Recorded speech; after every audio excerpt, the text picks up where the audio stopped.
Y yo les quiero preguntar a ustedes, que alguien me ayude. Hoy voy a usar dos palabras muy seguido. Y una de ellas es intrépido y la otra es bizarro. Y a esta prédica le voy a poner por nombre Bizarros Intrépidos de Dios. ¿Y alguien me puede decir quién es una persona bizarra? Por ahí su concepto de bizarría, de bizarro. ¿Alguien me lo pudiera decir? ¿Alguien me pudiera decir el concepto de intrépido? Angelito, para ti, ¿quién es una persona que es intrépida?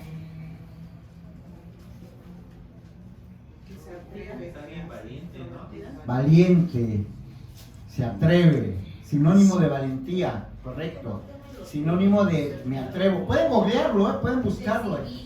Decidido. ¿Qué más? Un hombre o una mujer intrépida, ¿qué tiene? Que no teme los peligros. No teme a los peligros.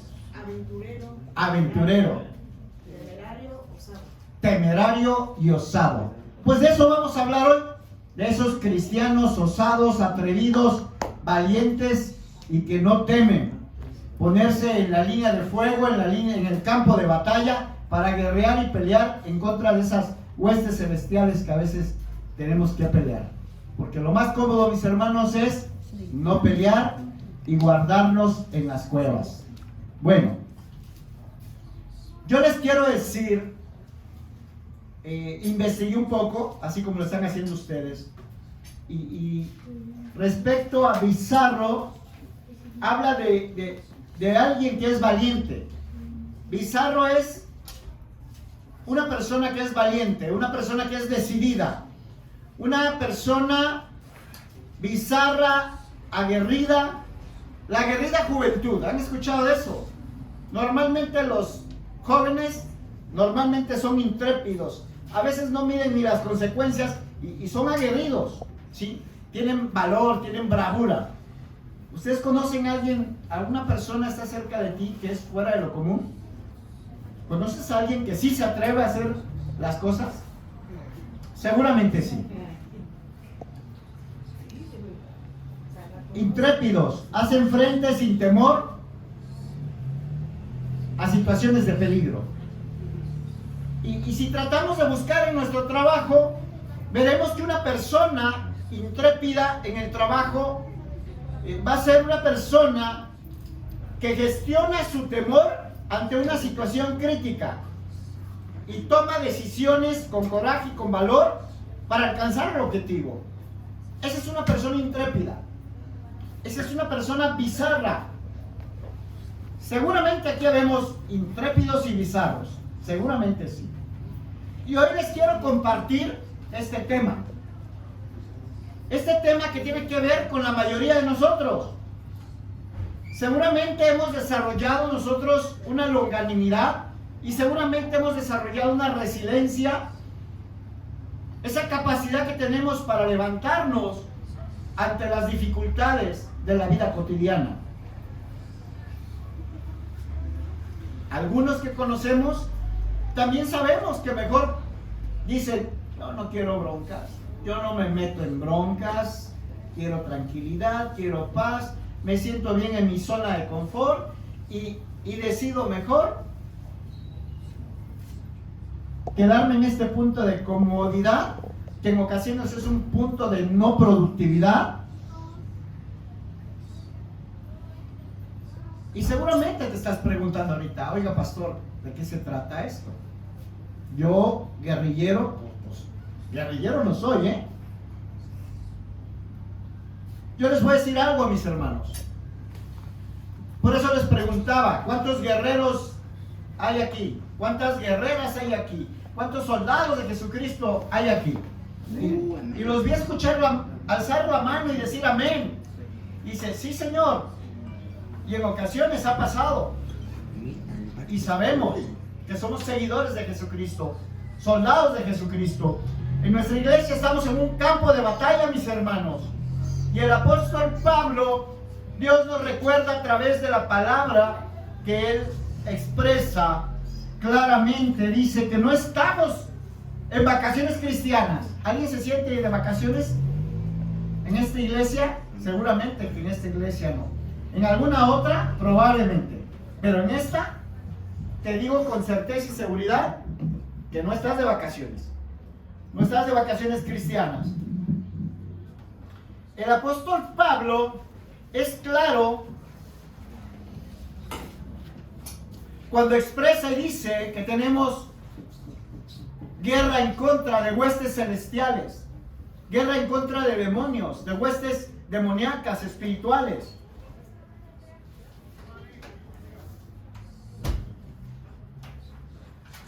Hoy les quiero hablar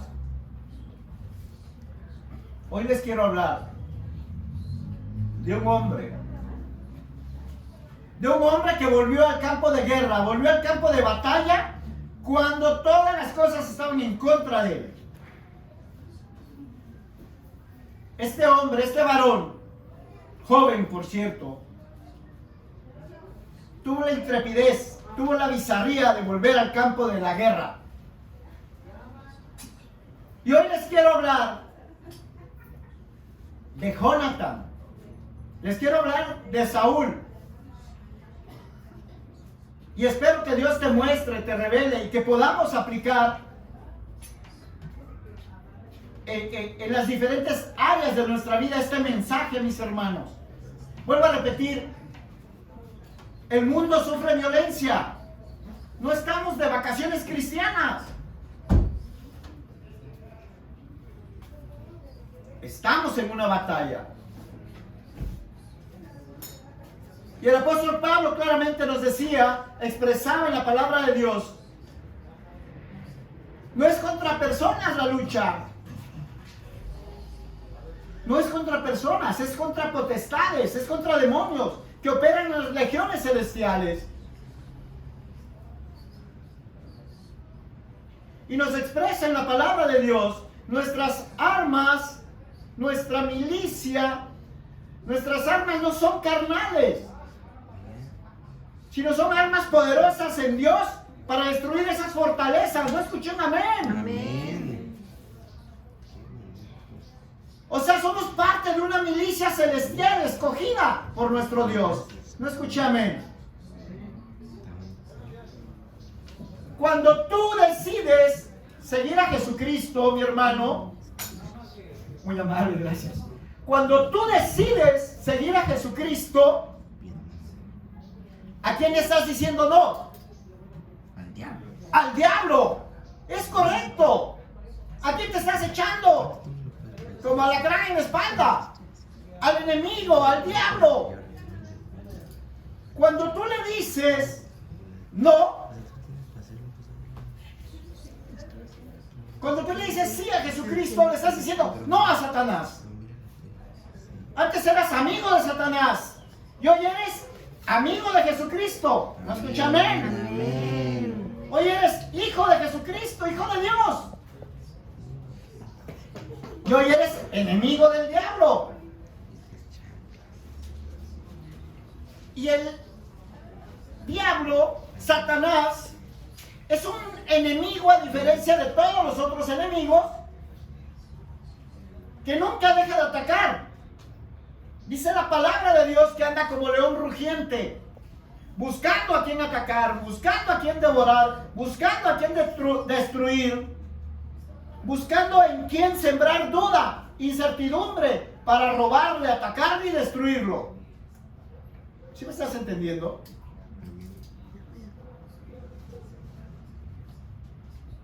Por eso, mis apreciados hermanos y hermanas, nosotros debemos de estar atentos, debemos estar conscientes de que es importante saber de la palabra de Dios para poder tener esas armas con las cuales nos podamos defender. Por eso tenemos que abrir esos ojos y esos oídos espirituales para entender que en los momentos que pasamos en nuestra vida secular, estamos constantemente recibiendo ataques en una batalla espiritual. Y hoy yo te quiero leer este texto, mi hermana, mi hermano, que seguramente te va a ministrar grandemente como lo hizo en mi persona. Y en 1 Samuel, capítulo 13,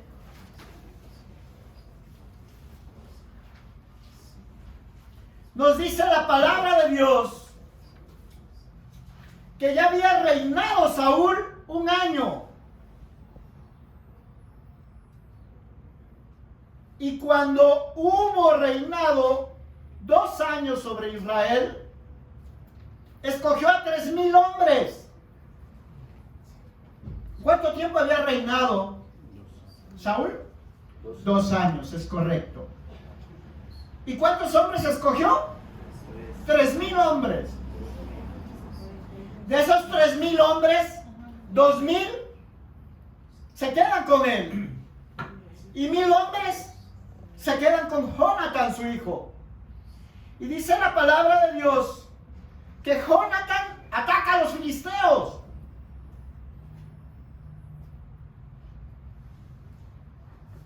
Dice la palabra de Dios que con Saúl se quedan 2,000 hombres en una área que se llama Micmas, en Monte Betel. Y dice que 1,000 hombres estaban con Jonatán, o Jonathan, como le quieras tú decir, en Gabá de Benjamín.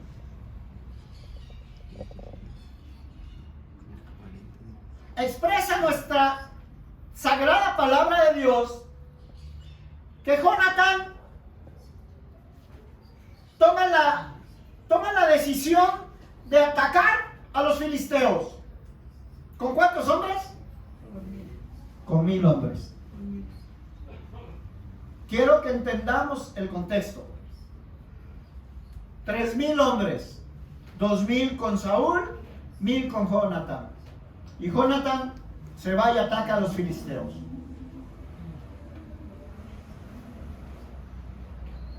Ataca a los filisteos que estaban en un collado.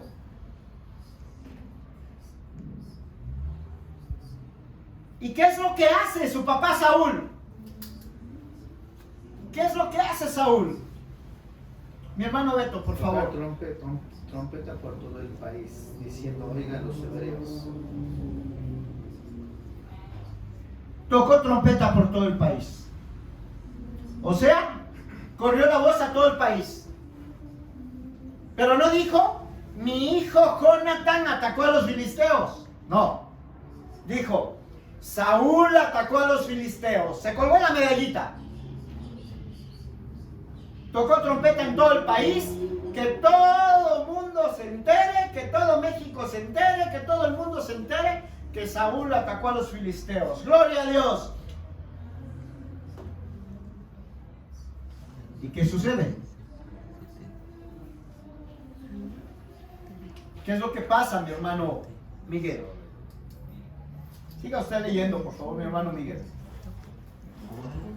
¿Sí? Y todo Israel oyó que se decía, Saúl ha atacado a la guarnición de los filisteos. ¿Hasta ahí? Saúl ha atacado a los filisteos. Cuando el que atacó, ¿quién fue? ¿Quién fue? Jonatán. Jonatán atacó. Siga leyendo, mi hermano Miguel, por favor.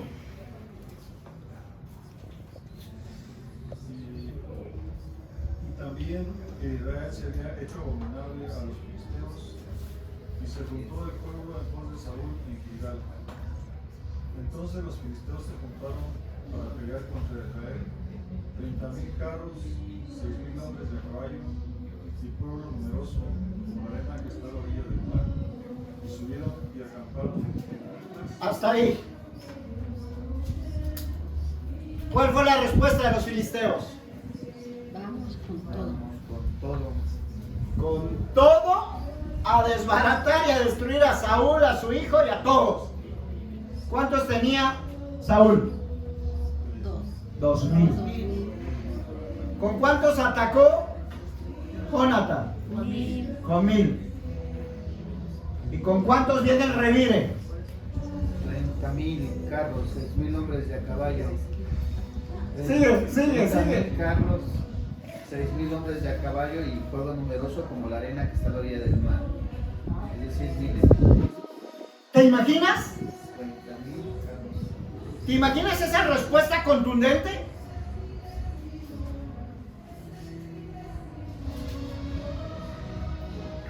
Es como que pongas un changarrito de hamburguesas con hamburguesas vegetarianas o sin carne enfrente de un McDonald's aquí. O sea, ¿qué le vas a hacer al McDonald's? ¿Cómo te va a ir? Es como decimos en el mundo secular: oye, le quieres vender chiles a Herdex, o le quieres vender jitomates a la costeña, ¿no? O de cuando aquí los patos le disparan a las escopetas. ¿De cuándo acá? Y pudieras imaginarte y pensar, mi hermano, que fue imprudente lo que hizo Jonathan. Yo creería que fue demasiado intrépido, demasiado bizarro, demasiado atrevido, pero creería también que lo que hizo su papá fue imprudente. ¡Ey! Le ganamos a los filisteos, les dimos una. ¡No, hombre! Hubieran visto cómo los dejamos.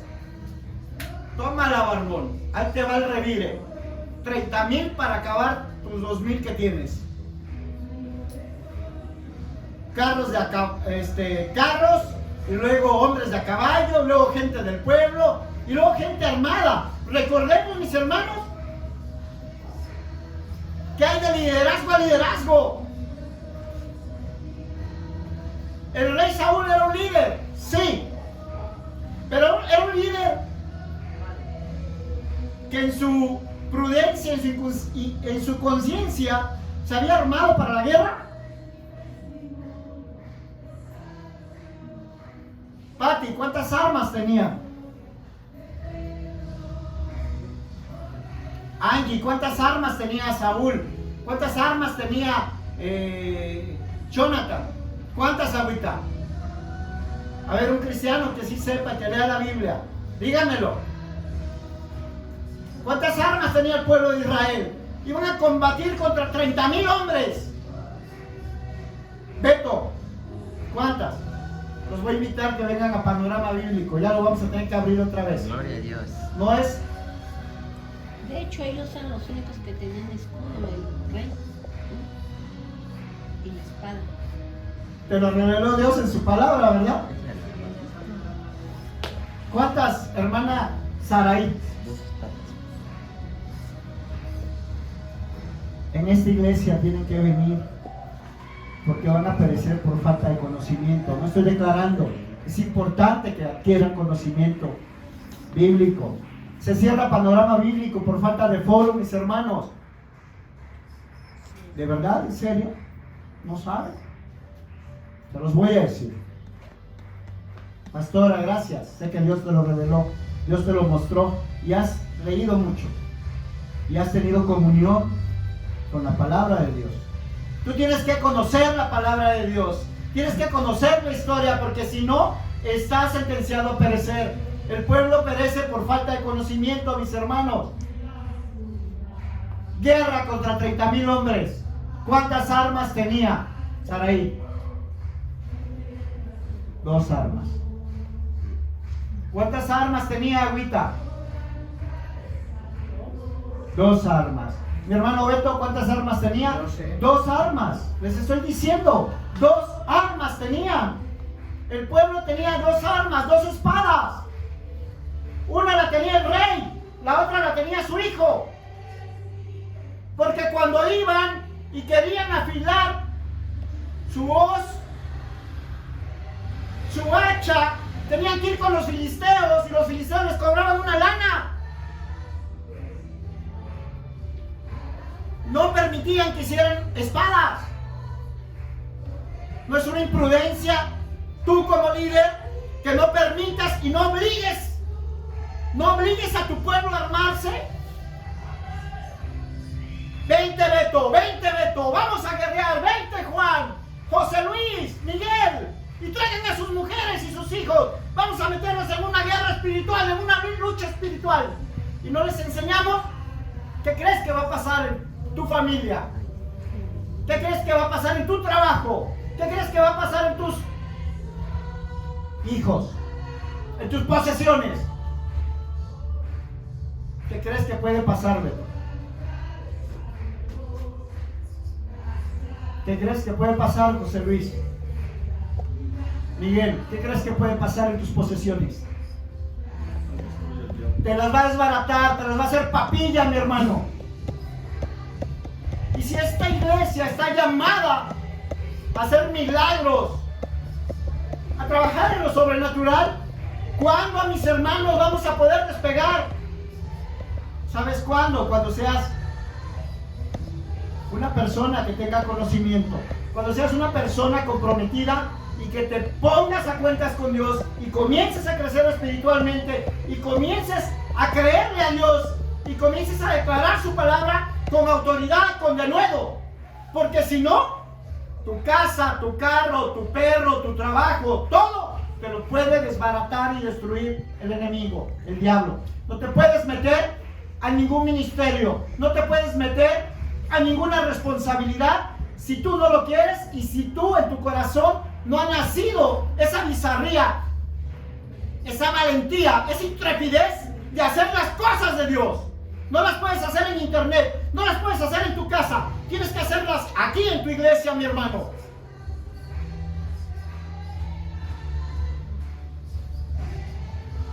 Guerra espiritual solamente la pastora y tu servidor.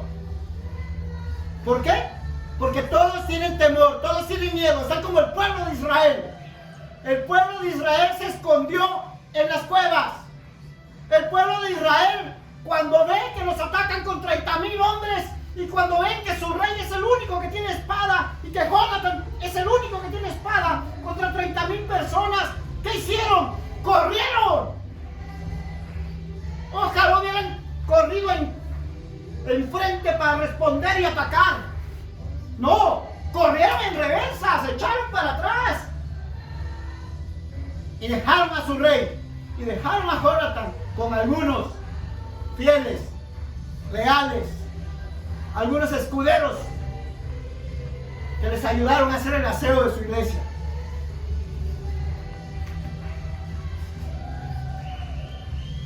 Confort y comodidad, bizarría y valentía, liderazgo mediocre, liderazgo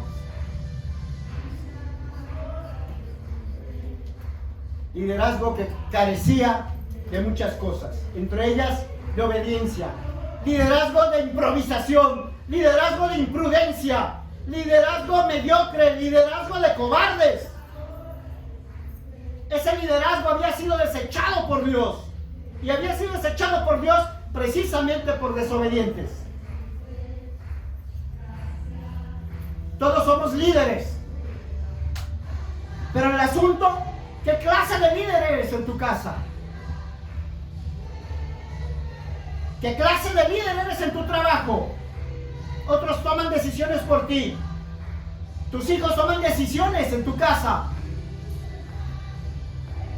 Es que, pastor, el libre albedrío y los derechos humanos, a veces yo diría derechos inhumanos, pero bueno, me van a vetar ya la prédica. ¿Qué clase de líderes?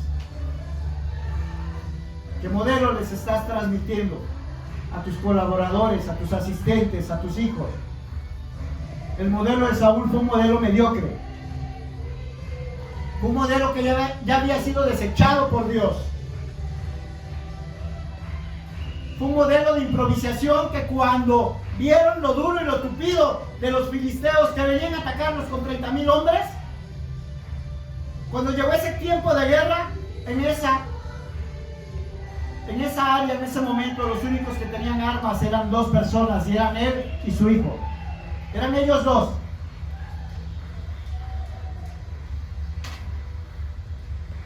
Algo muy interesante, y espero que te lo esté revelando la palabra de Dios, es que cuando Jonathan ataca a los filisteos,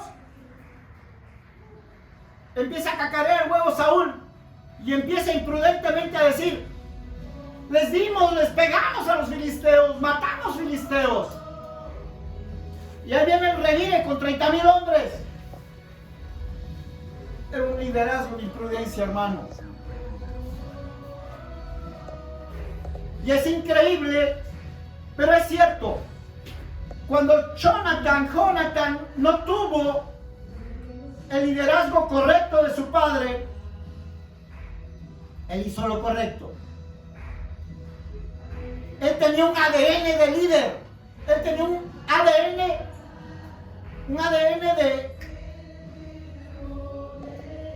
de bizarría, de intrepidez. Tenía un ADN diferente, Jonathan. Él no se acobardó. No se acobardó como su papá. Y lo que quiero que hoy Dios te revele y te muestre es: el guerrero sigue siendo guerrero aún sobre presión. El guerrero sigue siendo un gran guerrero aún sobre las dificultades, aún en medio del fracaso. Este capítulo 3 es un capítulo de deshonra, es un capítulo de miedo, es un capítulo de muerte, es un capítulo de cobardes, un capítulo de traiciones, un capítulo de gente que no estaba comprometida con un liderazgo que había puesto Dios. ¿Quién lo había puesto? Dios. Dios había puesto el liderazgo.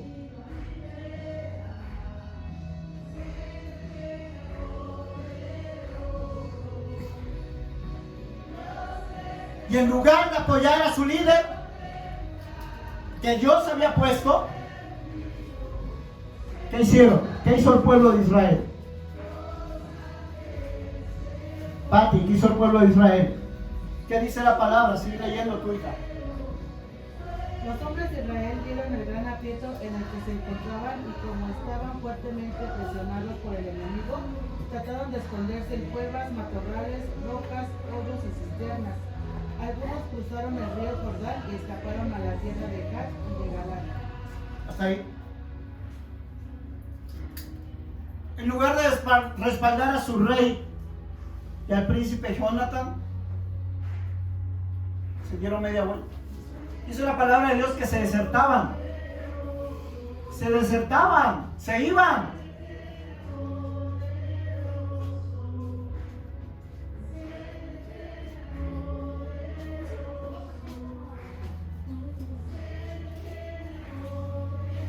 Se escondían en las cuevas.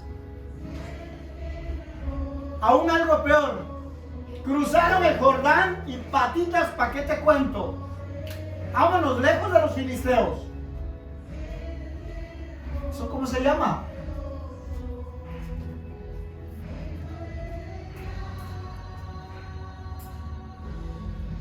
Todavía hay gente que se esfuerza más en escapar que en enfrentar con las fuerzas que Dios les ha dado. Todavía hay gente que se esfuerza más en escapar que en enfrentar. Y las fuerzas que deberían usar para servirle a Dios, la usan para servirle al mundo. Y las fuerzas que deben de usar para servirle a Dios, las usan para sus dones y habilidades, dárselos al mundo. Esas fuerzas Dios se las dio. Y esas fuerzas las están usando para retroceder. Y esas fuerzas las están usando no para avanzar. Porque es mejor quedarse en la comodidad de su cueva, en la seguridad de su cueva.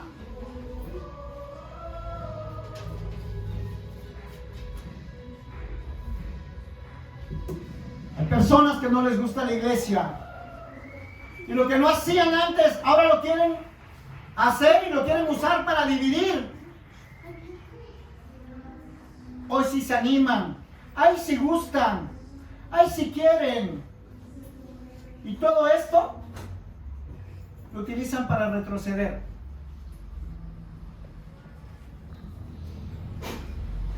Mis hermanos, espero que Dios nos muestre y nos revele que esos dones y talentos que tienes los puedes desarrollar. Pero es para servirle a Dios, no es para servirle al mundo. El pueblo de Israel corrió, no hacia, corrió en contra, como vil cobarde, como vil mediocre, temeroso, miedoso.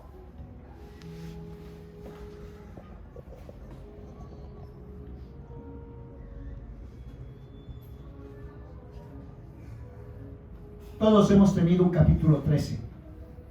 Y el que no lo ha tenido, me gustaría que alce la mano. Vamos a orar por él para que a ver si nos transmite algo más de su fortaleza y espiritualidad. Seguramente hemos vivido un capítulo 13, la mayoría de los que estamos aquí.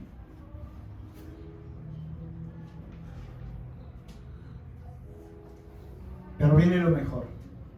El capítulo 14 es mejor. Y lo que viene es mejor para nuestras vidas. Y Dios nos da la oportunidad. En este capítulo 13 dice la palabra, me ayuda mi hermana Tania, por favor, que cierto día Jonathan habla con su escudero y le dice a su escudero: oye, venga, le voy a hablar como el patrón, usted va a hacer lo que yo le diga, pero no lo vamos a decir a papá. ¿Ya lo entendiste? Sígueme, por favor, mi hermana Tania. Capítulo 13. Capítulo 14, por favor.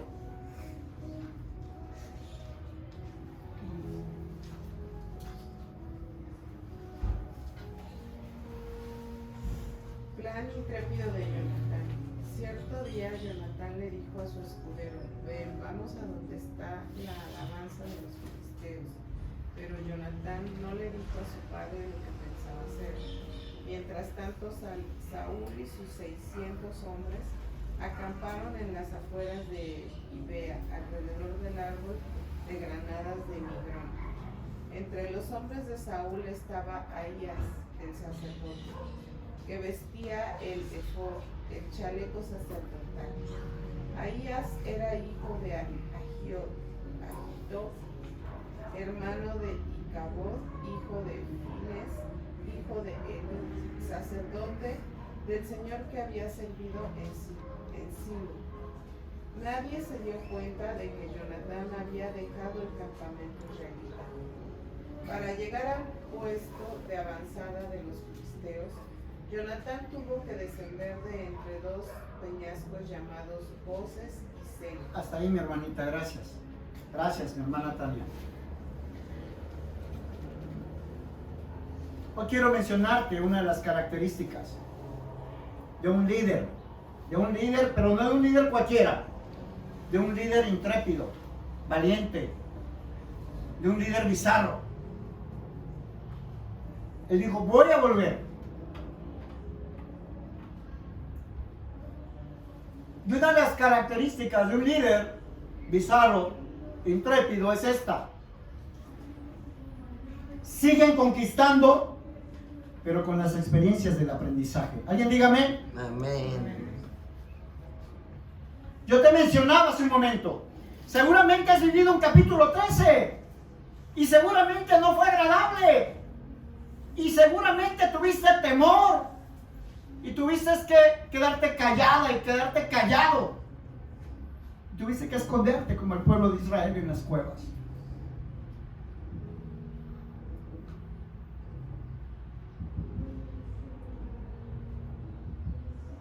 Jonathan le dice a su escudero: hey man, come on here with me. Vamos a darle, vamos a atacar a estos filisteos incircuncisos. Y su escudero le dice: sí, señor, lo que tú digas. Yo voy contigo.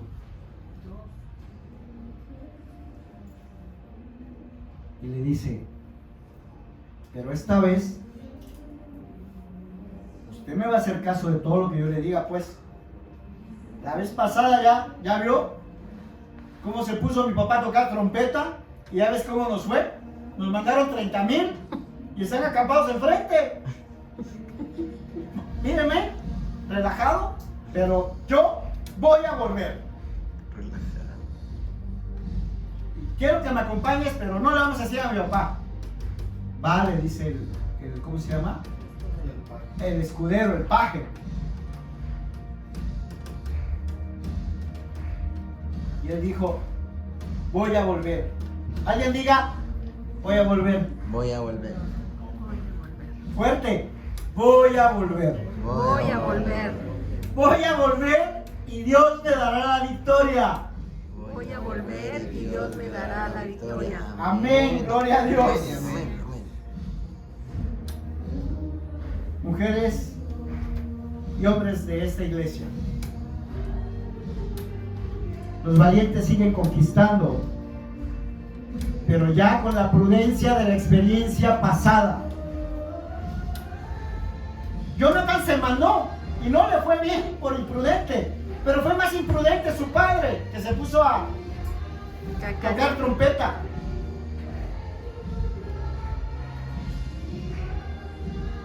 Pero ¿qué crees?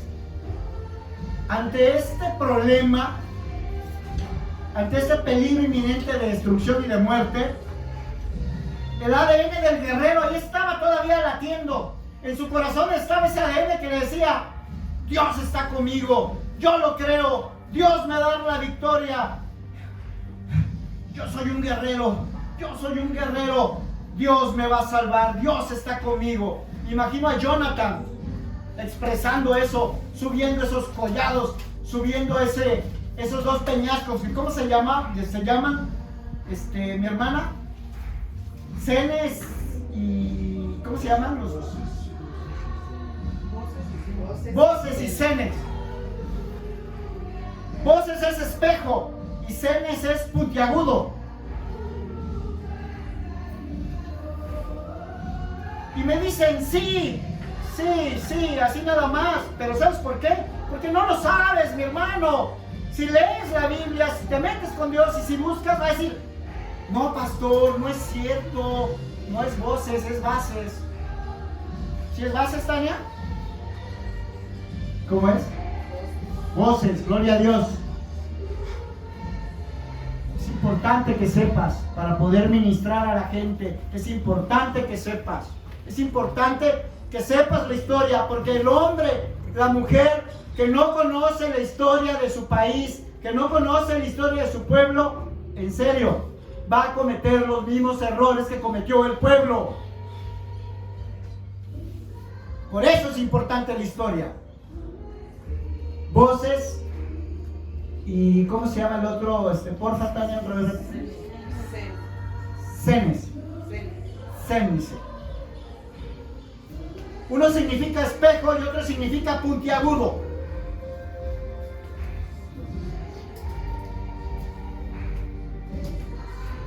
Proféticamente hablando, hay un capítulo 13 que ya viviste, pero hoy a tu vida viene ese capítulo 14, en el cual te voy a decir ¿por qué?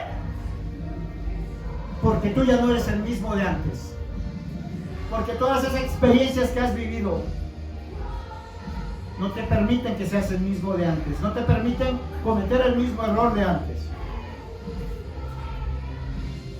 Hay personas que les va mal, hay tipos de personas que les va muy mal y terminan como ese pueblo de Israel, en cuevas.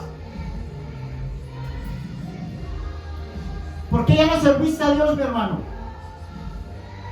¿Por qué te fuiste de la iglesia, mi hermano? Ay, es que la hija del pastor es bien grosera, no me saludó. Yo te lo he dicho, la hija del pastor a veces tampoco lo saluda y en su casa. ¿De verdad por eso te fuiste? Qué inmadurez de tu parte, mi hermana. Dios te llama a ser líder de tu casa. Dios te llama a ser líder en una iglesia, en un ministerio. Y botas y tiras el ministerio porque la hija del pastor no te saludó. ¿Es verdad? ¿Es en serio? Puedes tener 50 o 60 años, pero esa es una forma infantil de expresar por qué te fuiste de la iglesia. Es que me hirieron, es que me maltrataron, es que me dañaron, es que no hay amor. Y estás como llora que llora por los rincones, como esa muñeca fea.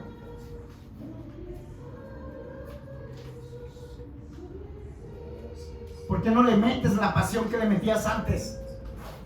Cuando estabas en el primer amor, cuando estabas buscando de Jesucristo. ¿Por qué no estás intentando ministrar, intentando orar, intentando evangelizar? ¿Por qué no has vuelto a ganar almas para Cristo? Pastor, es que cuando yo me meto a orar por alguien y cuando quiero ganar almas para Cristo, Y cuando yo diezmo, pastor, y cuando oro por la gente, el diablo se pone bravo, pastor. Pues claro que se pone bravo. Claro que no le agrada al diablo. Claro que te lo echas de enemigo. Te echas de enemigo a Satanás. Entonces, pastor, es mejor deja tranquilo al diablo. Tranquilo como Camilo, ¿no? Hay que dejarlo tranquilo como Camilo y ahí nos vamos yendo, pastor.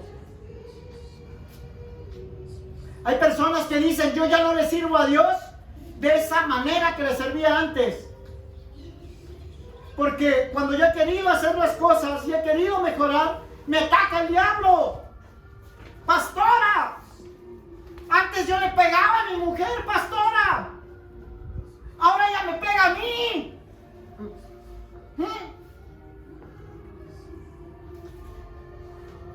Es terrible, pastor. El dinero ya no nos alcanza. Me di cuenta que mientras más me meto en guerra espiritual, pastora, más me va mal. Entonces mejor me quedo encuevado como el pueblo de Israel. Me quedo en la cueva de la conformidad. Porque aquí estoy tranquilo y sin responsabilidades. Y aquí, pues no me ataca el diablo. Y ahí me la voy llevando, pastor. Hasta que Cristo venga por mí. Cuando llegue la segunda venida. Qué espectacular cristiana eres, hija. Qué espectacular cristiano y ejemplo eres. ¿Tú lo crees así?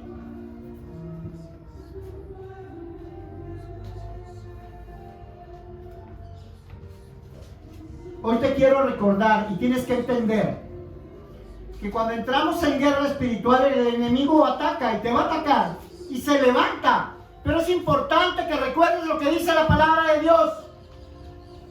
Él no tiene autoridad contra ti ni contra tu familia. Alguien diga amén. Amén. ¿Eso sí lo has leído? Él no tiene autoridad contra ti, ni contra nosotros, ni contra tu iglesia. Gloria a Dios. Y Jesucristo te dice, las puertas del infierno no prevalecerán ni contra ti, ni contra tu familia, ni contra tu iglesia. ¿No escuché amén? Amén. Pero hermana, pero hermano, pero líder de ministerio, líder de tu casa, líderes de la iglesia, si no te subes al ring, jamás vas a ganar una batalla. Si no te subes al ring, jamás vas a obtener esa corona, esas medallas. ¿Cómo lo vas a derrotar? Si a la primera que te hace ¡bu! Sales corriendo y mejor lo veo online. Yo los veo online. Es más, vamos a orar en online.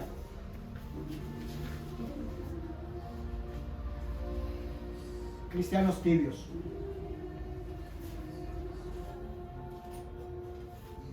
Hoy Jesucristo te dice que lo vas a derrotar y vas a derrotar muchos enemigos y te vas a levantar con la experiencia que te ha dado la vida, con la experiencia que te ha dado Dios. La pregunta que en este momento te quiero hacer: ¿qué cosas haces diferentes para mejorar tu matrimonio? ¿Qué cosas haces diferentes para ser mejor en tu trabajo? Tengo que seguir caminando, dar pasos de fe. Tengo que utilizar la experiencia del pasado hoy en el presente para ser mejor padre, mejor hijo, mejor pastor, mejor trabajador, mejor colaborador, mejor asistente, mejor hijo de Dios. Nosotros vamos aprendiendo las lecciones que Dios nos pone en la vida.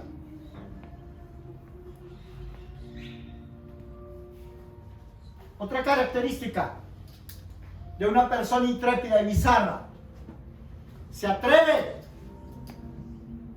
no se queda sentado en su confort, en su comodidad, está dispuesto a pagar el precio.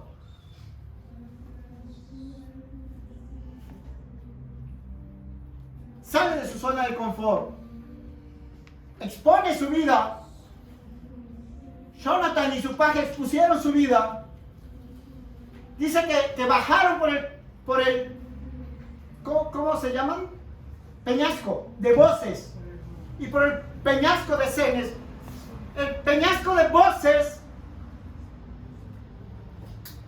era un peñasco que, imagínate, le decían espejo. Cuando él iba bajando, se iba viendo, se reflejaba. Me imagino a Jonathan y a su escudero, a su paje.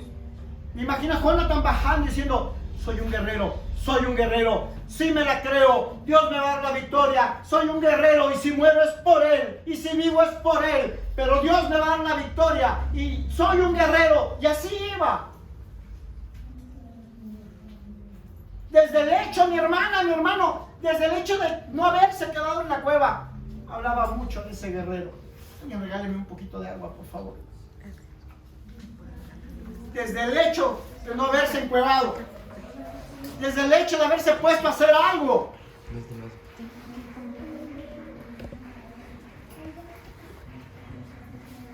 el bizarro, el valiente, tiene que pasar por ese camino de la confrontación. Y en el espejo, él se estaba confrontando, él estaba viendo. Gracias, aquí tengo agua. Muchas gracias.